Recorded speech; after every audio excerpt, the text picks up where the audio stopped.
فرض نماز کے بعد اجتماعی دعا کے بارے میں آپ کیا کہتے ہیں؟ آیا یہ ضروری ہے یا نہیں؟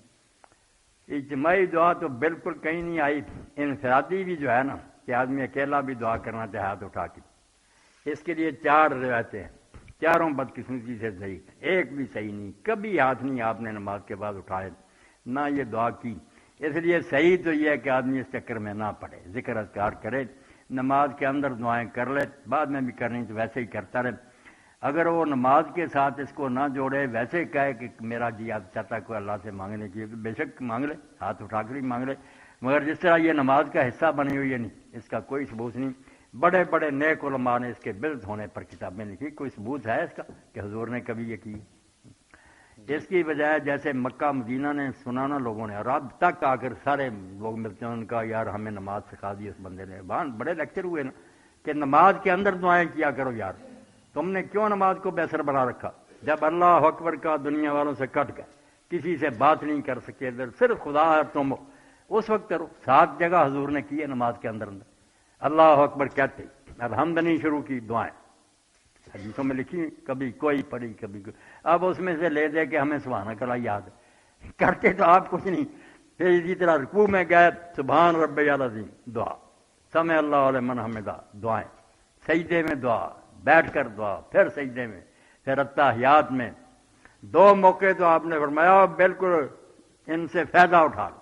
سجدہ اقرب ما یکون العبد من ربہ وہو ساجد، فرمایا رب کے سب سے زیادہ قریب اس وقت بندہ ہوتا ہے جب وہ سجدے میں سر رکھتا ہے. اب اس سے زیادہ آج بھی کیا کہ جیسے کسی کے پاؤں پڑ جاتا نا، ایسی بات. فرمایا اس وقت زور لگا دعاؤں میں، فَقَامَنُ يُسْتَجَابَ، گارنٹی دی ہے خدا نے کہ تو پاؤں پڑھ کر مانگے گا تو قبول کرے گا. اس لیے 3 بار سبحان ربی العظیم پڑھو، بعد میں دعا میں لگ دعائیں کرو جتنی جی چاہتا. اور آخری التحیات درود شریف پڑھ کر سلام سے پہلے جی بھر کر لو جتنی کر لو.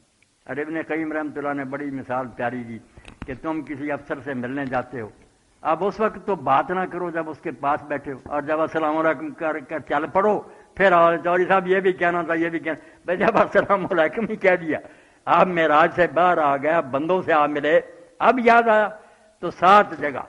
اور یہ بھی میں نے بیان کر دیا، اور اب بھی کہتا ہوں کہ اس کے لیے عربی زبان کی ضرورت نہیں. نظم میں، نثر میں، شعر پڑھیں یا ویسے، جس سے رونا آ جائے نا آپ کو، اپنی بولی میں مانگیں خدا سے جو بھی مشکل درپیش ہے، سجدوں میں التحیات میں مانگتے جائیں.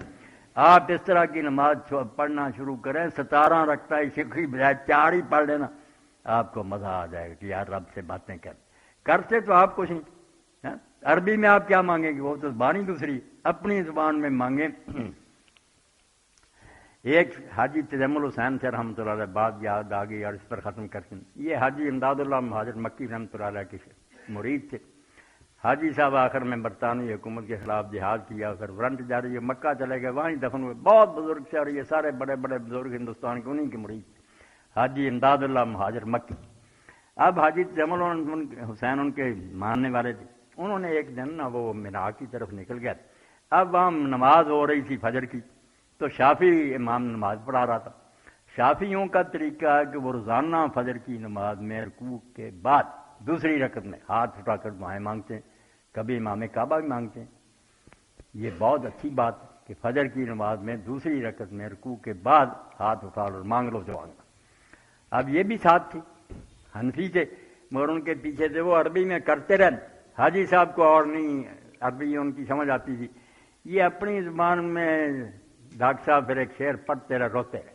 اور آ کے انہوں نے حاجی صاحب سے پوچھا کہ میں تو یہ فارسی شعر پڑھتا رہا، ان کے ساتھ روتا رہا، میری نماز ہوئی یا نہیں؟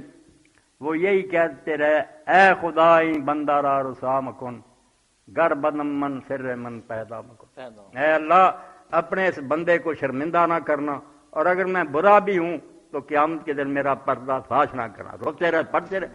تو حاجی صاحب سے تب انہوں نے کہا یار ہم حنفیوں کو چھوڑو، تم نے جو پڑھیا اس نماز سے بہتر ساری عمر تم نے کوئی نماز نہیں پڑھی.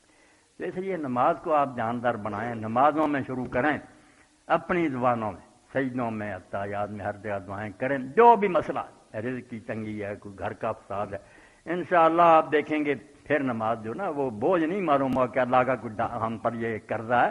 خود ہماری ضرورت ہے کہ اللہ سے جا کر کچھ مانگ لیں. بہت شکریہ.